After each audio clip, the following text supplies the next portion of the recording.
Welcome to The Beat. This is the podcast where we talk about building equity, accountability, and trust with law enforcement. My name is Dr. Lori Hall, and I'm joined today with two guests. If y'all want to introduce yourselves. Hi, I'm Lucy Lewis. And I'm Yolanda Fernandez, and I'm the Public Information Manager for the St. Petersburg Police Department.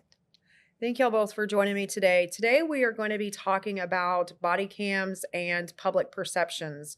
So body cams are kind of relatively new to law enforcement, and there's not, widespread use across law enforcement agencies across the United States, but it is growing.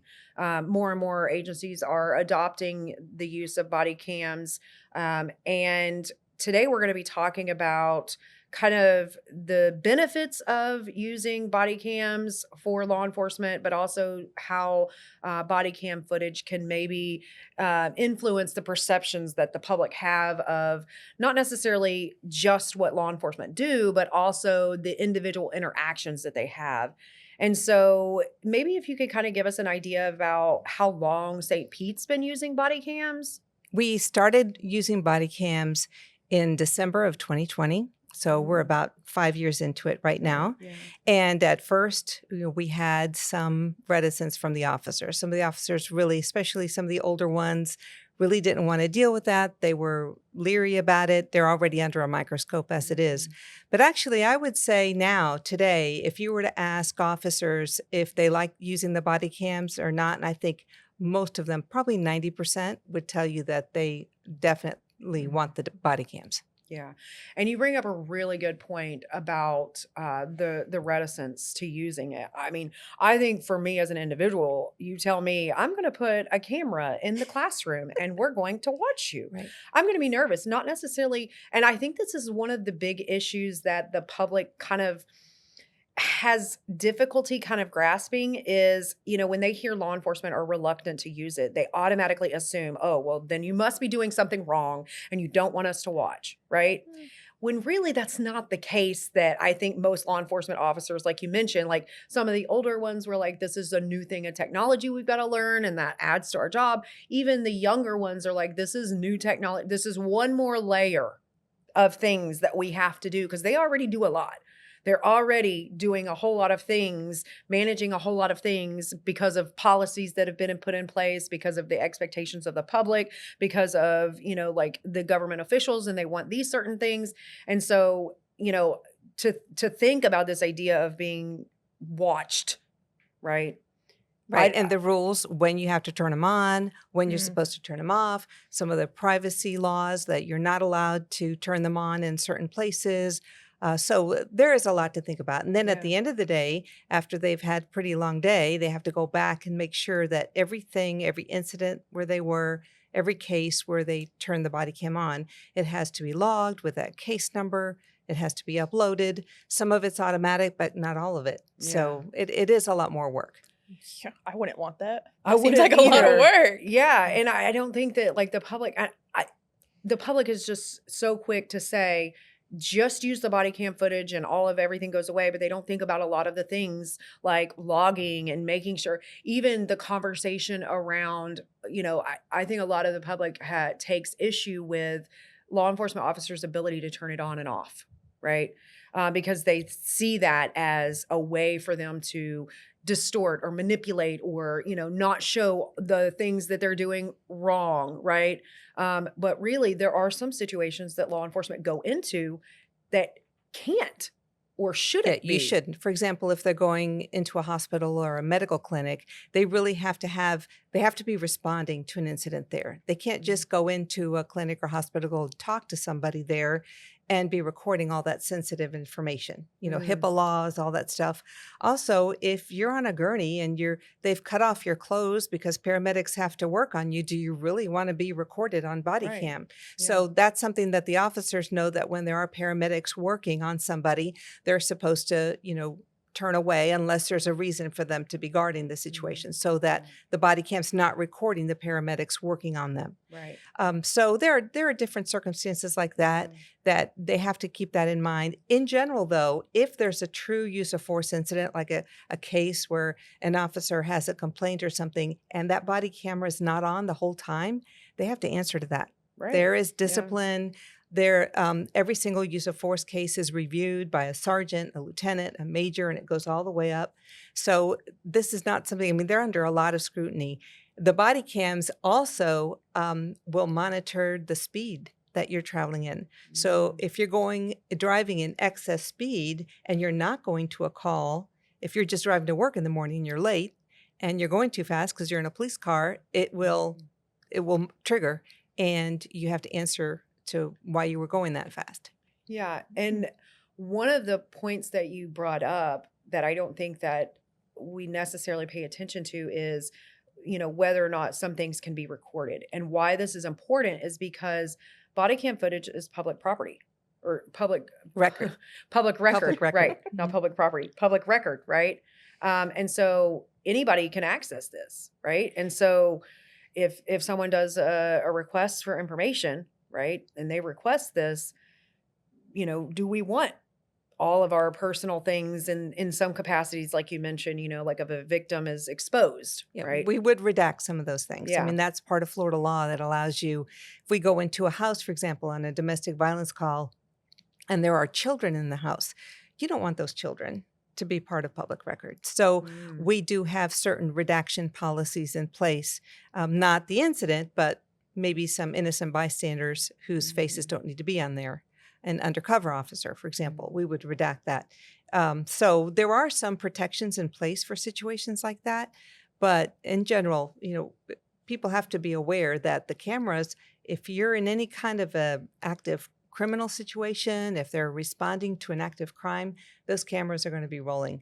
And that just adds to the responsibility of law enforcement even more. If you talk about redacting, if you talk about documenting, if you talk about logging and storing and all of these things, it's a big thing, right? And I will say, I want to make this really clear for folks, is that there are certain circumstances where it's completely taken out of the officer's power to turn it on and off. So if you unholster your gun, take it out of the holster, automatically comes on. If you take your taser out of the holster, it automatically turns on. That was one of the features that Chief Holloway was really adamant about, that he wanted before we decided on a company, and our agency decided to go with a particular company. We tried out several until we found one with a reliable, trigger to trigger the video, literally. Right. And if your lights go on, for example, you activate your lights on your patrol car, then the in-car cameras will automatically activate. Okay. If you get to a crime scene, or you're in a situation where somebody else is, like somebody else pulled their gun out, if you're within 30 feet, your body cam will automatically activate too. So there are a lot of fail-safes in there, so that they're really, really important situations where maybe life-death situations, it's automatically going to be recording. Are there any delays in like when it's activated? Well, there's actually a rollback. So there's a pre-roll. So when it's activated, it goes back 30 seconds and will show you the prior 30 seconds. So the body cams are already on the whole day, but they're not recording the whole time. They record when they're activated by an automatic trigger or they're turned on manually. It goes back 30 seconds to show you what happened up to that point. For example, if a traffic stop, a DUI stop, and they'll say, oh, well, they stopped me for no reason. Well, when the lights are activated, it goes back 30 seconds. So you can see the person run through the stop sign or go through the red light, and you can see them swerving or whatever the reason was that the officer pulled them over for. That's an example. Okay. I think that would answer a lot of questions, because I think a lot of people say, oh, well, it didn't catch everything, right? And remember, it's in the middle of your chest. So if you're holding a gun, it's going to be blocked to a certain point. So many times when they review video, when there's a use of force incident, they'll take the views from several officers who will be in different positions, because they'll give you different views of what happened. And there's also the situation that you always have to remember that the officer's perception of whether his life or someone else's life is in danger is really kind of how you gauge whether that was a justified situation or not. So if there's that perception, it's really easy to slow video down and go frame by frame. Yeah. and go, oh, well, look, you said drop the gun. And then, look, you didn't, you go frame by frame by frame by frame. Well, the officer doesn't have that advantage. It's real Right. time for him. So if he Yeah. sees somebody reaching for something and he says, drop it, and they don't, then he's going to take Yeah. action or she's going to take action. But I noticed that with some of the body camera video that we've had to release to the public in the past, then the tendency tends to be with the media and the public is to slow it Right. way down in slow motion. Yeah. Well, that's not how it happened. Yeah, and they also are missing like all of the physiological aspects that Yeah, are involved in that because like we're removed, right? We're just like, oh, and we also know the outcome, right? We already know the end when we watch it, right? And so that influences the way that we're going into, and we're not feeling what the officer is feeling because he doesn't know the outcome at that moment. He doesn't know what those individuals are capable of, and he doesn't know how this is going to even play out. But we have the privilege of seeing this, after already knowing, right, those things. And I think that that definitely influences the way the public views, even when they're looking at it. They're like, see, nothing happened. Well, the right. officer doesn't know Doesn't know that. that nothing's And going to happen. the public needs to remember that in that situation, if it's going real time and they have to make a split second Mhm. decision, you'd be surprised. And Yeah. what we learn is when we put the general public to try some of our simulators, our use of force simulators, where we bring the public in to just see how they would react in a situation with, fake guns that respond to the screen, like a virtual situation. It's really surprising because then they learn the outcome if they shoot or don't shoot or whatever action they take, what the potential is of what could have happened. So in Yeah. some cases, you find out that a man with a knife coming at you can get to you pretty quickly if you Mhm. don't do something about it. Yeah. And or if the man was going to throw the knife down, Yeah. okay. But you don't know sometimes what that person had Absolutely. in their mind. Yeah. So the body cameras have turned into a good tool. I mean, those are extreme cases, right? Those are Mhm. the life death ones. Mhm. But in general, for complaints of our agency, we have people that will call and complain on a more like everyday mundane situation, that an officer was rude to them. Then we pull the body camera up and the officer was polite and the person was very rude. So Yeah. it's very different. And then you show it to them and you go, Yeah. oh, well, never mind. And the Yeah. complaint goes away. Uh, Yeah. I was just talking to an officer today who told me that they always turn their body cam on when they go into someone's home because they don't want to be accused of taking something. I said, Yeah. they accuse police officers of stealing stuff from your house? Oh, yeah. So we would have one or two a week accusations of officers stealing things or stealing evidence Yeah. at an incident. Like even Yeah. just taking like a person's watch and their wallet and putting it into an evidence bag. It used to be, oh, well, you took money out of my wallet. Yeah. So now the officer does everything in front of the camera. Mhm. Here's the watch, it's going in. Here's your Mhm. ring, it's going in the bag. Here's your money. This is how much money you have. Shows the camera, talks through it, puts it in the bag, and zips it closed, and then it's stapled. So now there's no doubt Yeah. that the officer didn't take it. And this is Mhm. probably a lot of the reasons why law enforcement, now that they've adopted the use, are kind of happier about using body cams because they're Yeah. realizing it's not just about holding law enforcement accountable, but it's also about holding the public accountable and saying, no, these are the facts. This is actually what happened. And, for whatever reason, distortion happens, whether it be truth or lie or misremembering or whatever. But when you have footage, especially when you have multiple angles of footage, right, from multiple officers, because it comes on, you said when then they're within 30 feet, right? Mhm. So you're getting a lot of different angles to really kind of paint this whole picture of what happened, what people said, what occurred, what went down. But people have to remember that there are the real time events that are going on, the factors of physiology Mhm. that are at play also. So we can't just be completely removed, right? Yes. And this is not just for those real important things. So, for example, because you can't possibly look at everybody's body cam for the whole day or every day, that'd be Mhm. impossible for a supervisor to look at everybody. what they do is they have to do random spot checks. So they have to do so many random pulls of body cam if they're responsible for a squad, for example, to check and see how they did. And we have had incidents come up in those random audits where someone needed training or didn't handle something properly, or perhaps needed to use better de-escalation methods. And so they will forward that up and it'll go up the chain and it'll end up in some kind of an investigation. And so sometimes we won't even get the complaint from the person in the public. It'll come from within. We'll see, no, this one needs training. Yeah. And with the new officers, if there's someone who's having some issues, that's a way for the supervisors to check on them to see how they're doing, because they work alone, to see how they're doing in the field. And they can monitor that and audit it. And there are officers that if in cases where they have been disciplined for something in the past, it wouldn't be unusual for them to have all of their body camera reviewed on a regular basis by their supervisor So to they make sure. you have your own internal accountability checks. Yes.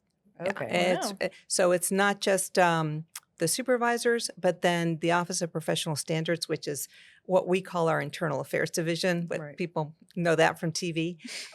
So they have to do also random audits. So if your supervisor didn't happen to pull yours up, the OPS, it might be your turn for an OPS. It's like the other day I had to go and do a urine sample for drug use. And it just so happened that my number came up in the computer, and that happens to anybody who works in the police department. Well, with the officers, if they have, they use body cameras, then they could come up in an audit at any time. I think this is really valuable information that I don't think that a lot of the public are even aware of, because I think a lot of the scrutiny that the public have of law enforcement is you need to have accountability, but they don't really understand the level of internal accountability checks that law enforcement agencies actually do have, right? And we've talked with Chief Holloway a lot about learning about all of these systems that are in place. And so, what we see in the media, body cam footage was released, right? And this is what happened. And then people take that and they start trying to fill in details, and they don't have all of the angles and they don't have all of the facts. And then they want to say law enforcement need more accountability. They shouldn't be able to turn the body cameras on and off. They shouldn't this and all of that. They don't have all of the facts. They don't have all of the information. And we have to do a better job of educating our public about that. Yeah, I think because I had it's a no good idea tool. about any of the stuff you're talking about. Yeah, it's a good tool. It really is. Yeah. It's a good tool for law enforcement. It provides accountability. It gives the public, hopefully, develop some trust with the public, knowing, because now when we have people in the public saying, "Oh, I've got you on my cell phone. I'm recording you," and the officers say, "Yeah, I'm recording you too." Yeah. So we're in now it together. We have more angles, Yeah, right? We have more support. So it is really a tool that we've been able to use. There are people who are going to make mistakes, and they'll be held accountable. Right. Yeah. These body cams just seem like really good safety nets for like everyone, for the officers and for just the people as well who are in the situation too. Yeah. Like it holds everybody accountable. It's there for the victim, right? It's there for the offender, right? Or the accused, right? It's there for not just that one officer, but all of the officers, for the people in the community. Like, it really does help every single actor in the process. Yeah. But we don't have like widespread mandates, right? No, so the state of Florida does have guidelines for body cameras. And then each agency has to have their own general orders on how they're going to do it. But you're talking about mandates as far as needing them. It's expensive. Oh, yeah. It's really expensive. Yeah. So the first 5 years, we had a contract. We use Axon. Most of the agencies in this area use Axon. It was about $1.5 million a year to have body cameras. That's just for the officers in the body camera program. What they don't tell you is that we had to hire 6 people and develop a whole unit of civilians just to review and redact body camera, to provide it to attorneys, the state attorney's office. They review 34,000 clips of body camera a year. Mm, Wow. Gives you an idea. that is a We lot. get about 1,500 um, requests, and we fulfill those requests in a year for body camera, and that has to be reviewed and redacted for things like we talked about, Right. Mhm. private information, innocent actors, that sort of thing. So it is extremely labor intensive. That's all those people we had to hire that do nothing but look at body camera all day long. Every case, when you send discovery to the state attorney's office for every single case where someone's arrested, our agency provides the video for discovery, and Mm, it's redacted for discovery, different set of guidelines. So it is a lot of work. So next year, as we move forward after this 5-year contract, we're looking at future costs of $3.5 to $5 million a year, mm. just for the body Whoa. cameras, not all the other people we had to hire and all that other, because that's what the company is negotiating with us right now. So, like, once you buy the body cams, you have to continue to pay. Is that like for You continue to storage? pay. There's cloud For storage, storage. So and it's for it's storage. and so Okay. Axon owns not only the body cameras but the cloud, but they also own the program that we all use with our state attorney called evidence.com, where you upload any kind of evidence that you have, including your video. So any pictures that the forensic technicians take out on the field, any lab reports, any of that stuff would be part of evidence, and it's all images would be uploaded into evidence.com. Axon owns all of that. Mm. So So you're paying like a fee for this Mhm. service and the software. absolutely. And our agency is about 600 sworn. I think we're authorized for 602. We have about 575 officers. Of those, I think probably 360 actually wear and use the body cameras every day, because people like your chief and assistant chief, they have body cameras, but they're only activated when they go to a call, for Mm, example. They're Mhm. not out there copying calls every day. right.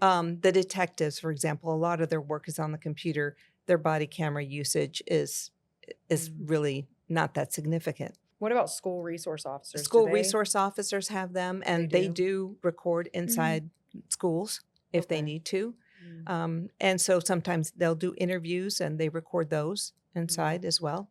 So, mm. so our agency is a mid-sized agency, but can you imagine like New York City Oh, or wow. some of these Ooh. big Yeah. cities that have thousands and thousands, like 30,000 police officers, Boston, New Yeah. York, Chicago? I don't even know how much that would cost. Oh, absolutely. And Mhm. if there was a mandate, with that mandate, they would have to provide the funding. And that's probably the big reason Right. why there's not a mandate. Yes. Or the smaller, you talk about the big ones, but what about the smaller ones, the Mm. little tiny towns Yep. in Mhm. communities where they may just have a handful of officers and maybe they can't afford it. Yeah. Maybe their Yeah. city officials can't justify the need for it. Yeah. So there's a lot of things to consider. Yeah. And I think that there's a lot of public scrutiny because there isn't a mandate, Mm. but I think it's largely they don't really understand the cost associated and the labor intensiveness of Mhm. having a body cam program, right?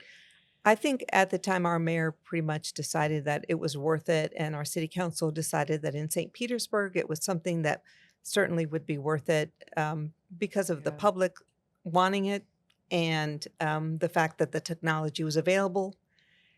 So I think we made the move in that direction, and I think almost all agencies in the area right now, all the major agencies, have had to go to body cameras. Yeah. So that's just part of the cost of Mhm. doing business, I guess now, Yeah. you might say. Yeah, I know that more and more agencies across the US are adopting body cams, but when we talk about rural agencies and local, small, like it's going to be much longer before they get there just because of the cost of it. It's extremely expensive. Even Yeah. if you're only talking about, 5 or 10, that's still costly because you're taking away from that portion of their budget that's probably already strained.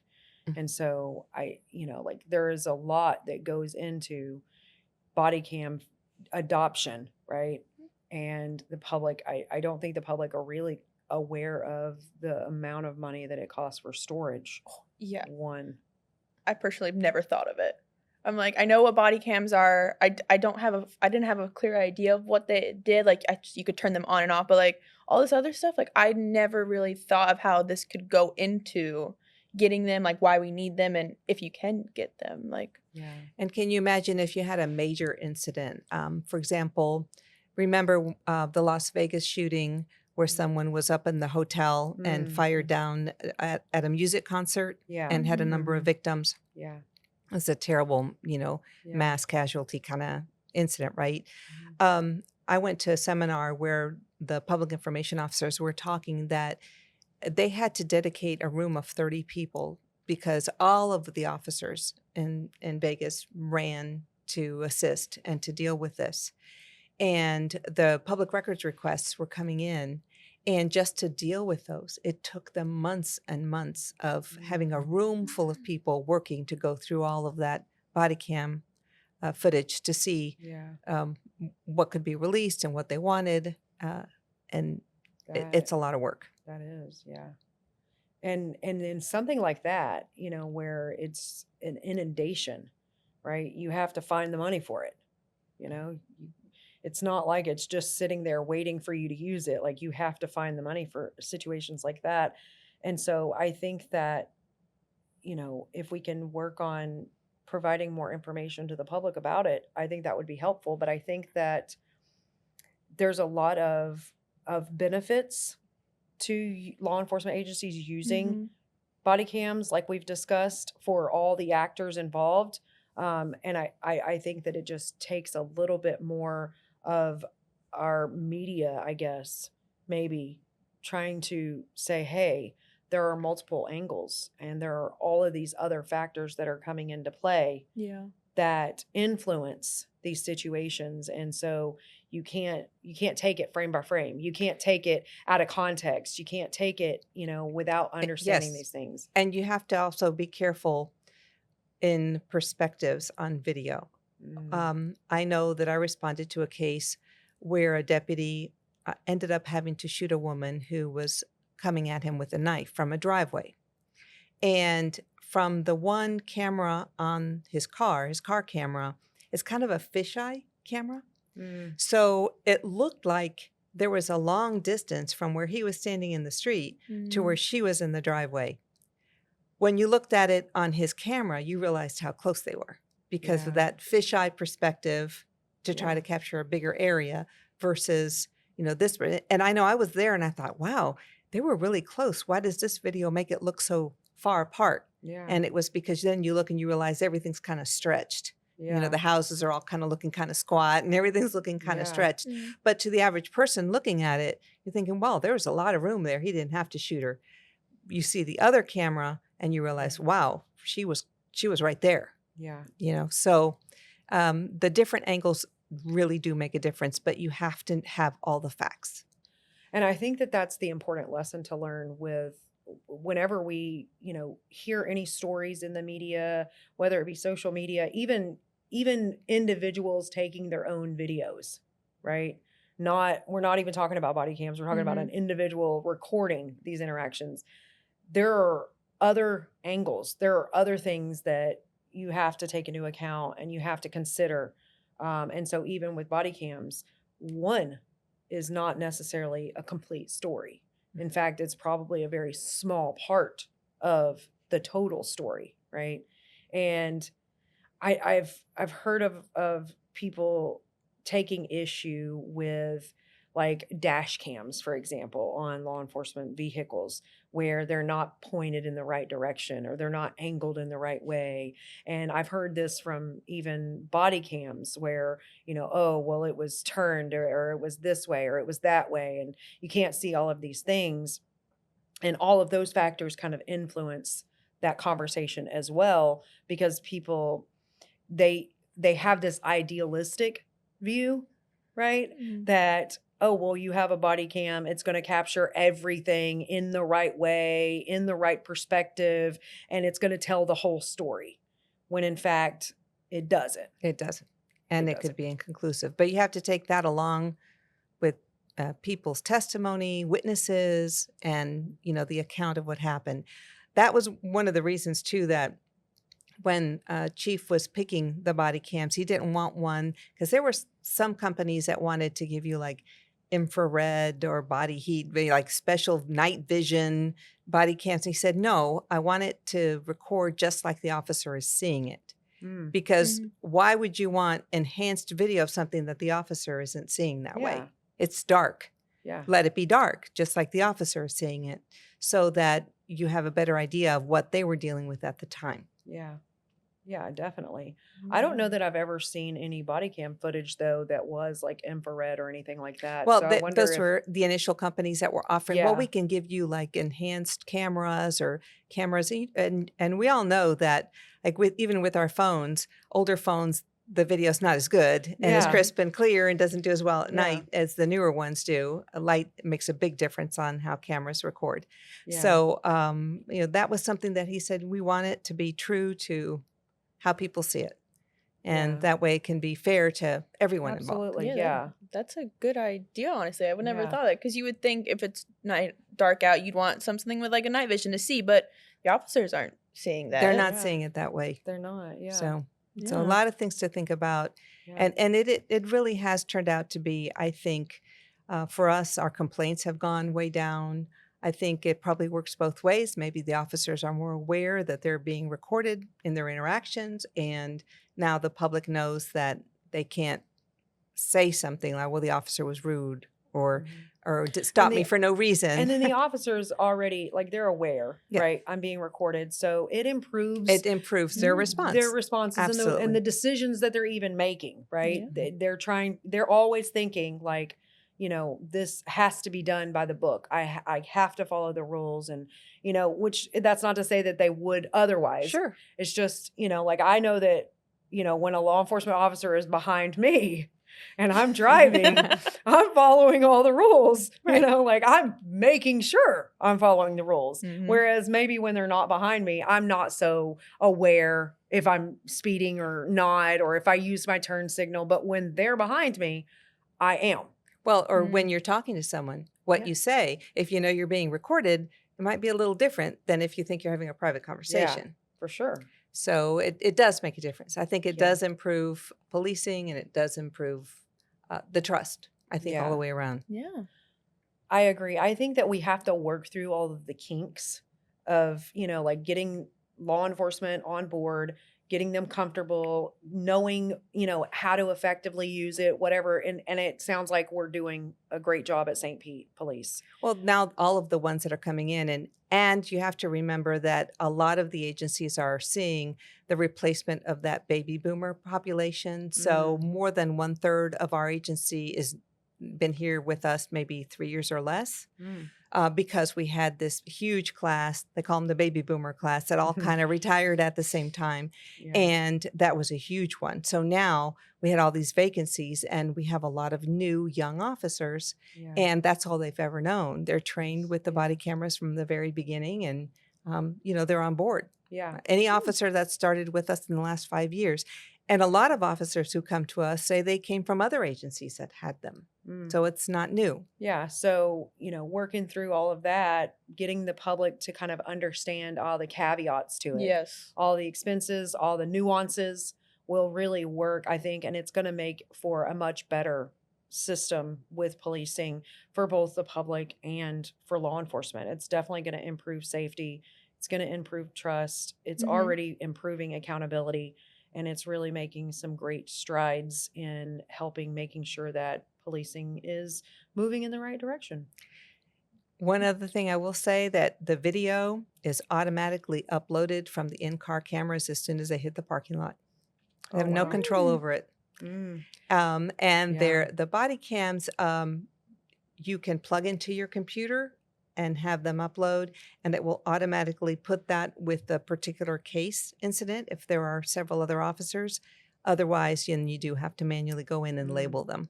But then Yeah. there's a checks and balances system for that. And if Yeah. there's an incident that's supposed to have body camera and yours hasn't been uploaded, they're going to be asking, your supervisor's going to be saying, where's the camera? Where's the video? Oh, well, I haven't plugged in, well, you need to plug in. So officers don't have the ability to delete footage. Oh, no. Yeah. See, and Yeah. that's another thing that people think in the public that, oh, law enforcement, they can delete it. Or I hear, oh, well, miraculously the body cam didn't record or it didn't, whatever. And there's a lot of suspicion, on whether or not there's some dishonesty with law enforcement, but Mm-hmm. they don't have the ability to pick and choose or to. Well, now I will clarify one thing. Not all incidents are on body camera. So Mhm. unless they're getting out with the suspect or they're going to, I mean, there are certain cases like domestic violence, for example, or a crime that's like live happening. Like there's a burglar, there's in my house right now. And they're going to an active crime scene. Normally, for a regular call, maybe they wouldn't activate their body camera unless they have a reason to believe that there's gonna be a crime act happening right there or the potential for an issue. Mhm. So it could be that something goes sideways. Maybe they thought somebody was hurt and they got out of the car to see if they're okay, which they wouldn't normally turn their body camera on for. And then suddenly it turns into a fight. Yeah. Mm-hmm. And they're like, well, why wasn't that on body camera? Because a guy came up punching. Yeah. Right. So there are cases, I mean, it does Yeah. happen where something is unexpected. Mhm. But in the big ones, when you holster your gun, your taser, it's out of their control. Yeah. I feel like those are just those other like factors we're talking about that you can't predict that that's going Yeah. to happen. So even if there's like not footage or something like that, like there's just another factor of like, I didn't know that I was going to get into a fight. I thought I was just checking on this person. Right. I mean, there's And we can't record 24/7. No. no. Like we already, as you mentioned, the budget is just ridiculously high Mhm. for the recording that we are doing. Well, and no one can monitor at an Yeah. 8 or 10-hour shift like that when nothing's happening. Do you really want to waste a half hour of an officer having his break? Yeah. And the officer wants privacy when they call their wife or their husband. Yeah. Or Certainly, filling out paperwork or how would you reports. like somebody recording every second at your job Yeah. of what you're doing? Exactly. But, and the important things, when they are having to deal with the suspect or a crime in progress or they have to pull a weapon, then it's going to be there, hopefully. Mhm. Yeah. For That's sure. the plan. Mm. And these are buttons that they push to turn it on, or is it voice activated? It's button. It's button. It's a button Yeah. that they push. Yeah, and that's difficult to, be in the you show up and you're like, "Hey, is everything okay?" And then all of a sudden this person starts to become violent with you. Yeah. Can you pause for a second? Let me turn this on. Right. Like it's just not realistic, right? And, even I thinking like voice activation is unrealistic too, just because like, that can fail, one. And two, to be able to be in the middle of some significant thing and, stop for a second and say, camera on or whatever, whatever you have to No. say. Like it's not realistic, Right. But the accountability checks that we have, like when you take your taser out, when you take your gun out, when your lights come on, when you're speeding, like those are things that are relatively predictable. We know Yes. when these situations occur, we need to record, right? Mhm.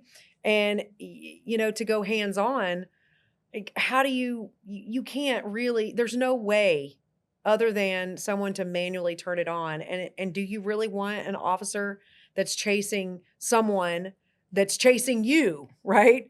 To pause to turn his 1 second, camera please. on so that let's he go. can continue to chase, right? Like, it's unrealistic and there's a lot of extraneous Right. factors. Right. They have a Oh. lot going through their minds. Remember, they're Yeah. people, their adrenaline's going, Yeah. their heart rate's up. They're trying to think of what they know about the situation, the person, what's Yeah. the likelihood of that person turning around and hurting someone or hurting them. I mean, there are a lot of things that are, Yeah, that are running absolutely. through their minds, a lot of things while they're actually doing the police work. Yeah. It's not just, it's really easy for us after the fact to sit Yeah. down and go, oh, well, you could have done this or that or the other. Yeah. And, police work isn't always pretty. The fact is that a lot of people resist. Mhm. And at our agency, if somebody does more than your typical handcuffing, if they have to put hands on for any reason, if the person resists at all, they have to write a report about it. And that's in the use of force continuum. Yeah. People always think use of force is always just going to be someone shooting at someone. Right. No, it's if you have to take someone to the ground because they're not cooperating, they're bigger than you are, and you have to make sure you have them under control so they can't reach whatever's in their waistband. You want to get their hands behind their back, you have to write a report. Yeah. Even if no one got hurt and there was no complaint. You have to, and then your supervisor is going to be checking that. So now, of course, if you have the body cam, then you have that too. Yeah. So there's a lot for the public to kind of take into account when thinking about body cam footage, body cam use, and how it influences the way that we think about policing, police work in general, right? There's a lot, and it has both its good and its bad, its challenges and its opportunities. I think it probably helps to write better reports because sometimes the officers can view, if they don't remember exactly the layout of the house that they were in and they need that for court testimony, they can then write a clearer report of exactly how the house was laid out when they walked in and responded to that. Sometimes the case might not come up for 2 years and they're relying on their written account of what occurred. So at least they know that their written account is accurate. Yeah, it fills in a lot of details. Goes to a lot. They can really see from viewing the video in helping them write their report. Yeah, absolutely. Yeah, I didn't think of that. Yeah, documentation. That's also, everything. like that live documentation, it really has bolstered the reports because of it, and it officers can review it and then help fill in things that maybe they forgot or didn't necessarily remember correctly or whatever. It really does fill in those details really well, and that kind of adds to what we know about actually what is going on, what's taking place in those encounters. Everyone's perception is a little different. Yeah. And you ask the same two people what that person was wearing or how tall they were, and you're going to get different answers. And so the same thing sometimes happens on the other end. So that does enable to make sure we have accurate reports and then accountability at trial as well. Well, thank y'all for joining me today. This is The Beat. This is the podcast where we talk about building equity, accountability, and trust with law enforcement.